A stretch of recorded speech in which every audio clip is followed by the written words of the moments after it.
ଆଇଲୋ ଆଇଲୋ ଆଇଲୋ, ଆଜି ଚାଲିଗଲୁ ତୁ କାହିଁଲୋ। ମୃତ୍ୟୁ ସହ ସଂଗ୍ରାମ କରି କରି କେତେ ଦୁଃଖ କଷ୍ଟ ସତେ ପାଉଥିଲୁ। ଆଜି ଶେଷରେ ଚିରନିଦ୍ରାରେ ସବୁଦିନ ପାଇଁ ଶୋଇଗଲୁ। କିଏ ଡାକିବ ମୋତେ ଆଉ ସ୍ନେହରେ ସୁନା। ସତରେ ଲୋ ଆଇ, ତୋ ସ୍ନେହ ପାଖରେ ମୋତେ ଏଇ ଦୁନିଆଟା ଲାଗେ ପୁରା ଅଚିହ୍ନା। ତୋ ସ୍ନେହ ମମତା ଆଗରେ ସବୁ କିଛି ତୁଚ୍ଛ। ଆଜି କାହିଁ ଲାଗୁଛି ତୁ ଥିଲୁ ସତ, ବାକି ସବୁ ମିଛ।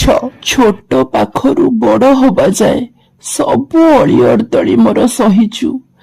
ଯେବେ ମାମୁଁ ଘରକୁ ଯାଏ ମୁଁ ଆସିବା କଥା ଜାଣି ଦାଣ୍ଡ ଦୁଆରେ ବସିଛୁ। ପହଞ୍ଚିଗଲେ ସଙ୍ଗେ ସଙ୍ଗେ ଖୁସିରେ ପାଛୋଟି ନେଇ ଛାତିରେ ଚାପି ଧରୁ। ଯେତେ ଯାହା ନେଇଥିଲେ କିଛି ନ ଦେଖି ପାନ ଆଣୁଛୁ ନା ସୁନା ଆଗ ପଚାରୁ।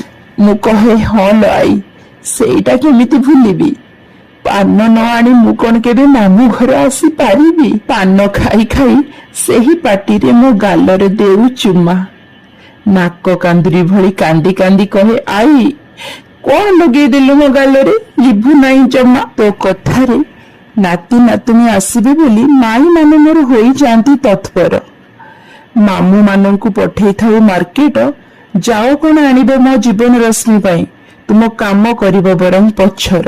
ତୋ କଥା ଶୁଣି ସମସ୍ତେ ହୋଇଯାଆନ୍ତି କାର୍ଯ୍ୟବ୍ୟସ୍ତ। ମନେ ମନେ ଭାବେ ଏଇ ଭଲ ପାଇବା ସ୍ନେହ କଣ ଆଉ ମିଳିବ।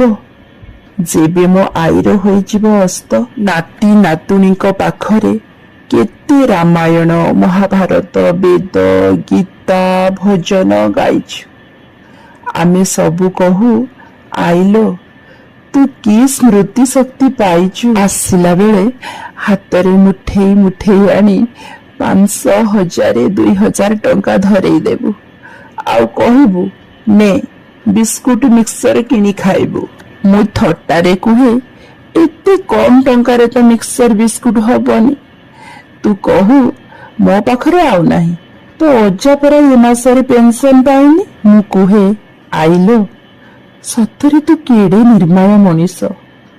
ତୋ ସ୍ନେହ ଭଲ ପାଇବା ଆଗରେ ଏ ପଇସା ଲାଗୁଛି ପୁରା ବିଷ। ଶେଷରେ ପ୍ରଣାମ କରି ଆସିଲା ବେଳେ ଆଈକୁ ବାଟେଇ ଦେଇ କହେ ଘରେ ପହଞ୍ଚିଲେ ଭୁଲିବୁନି ଫୋନ କରିବାକୁ।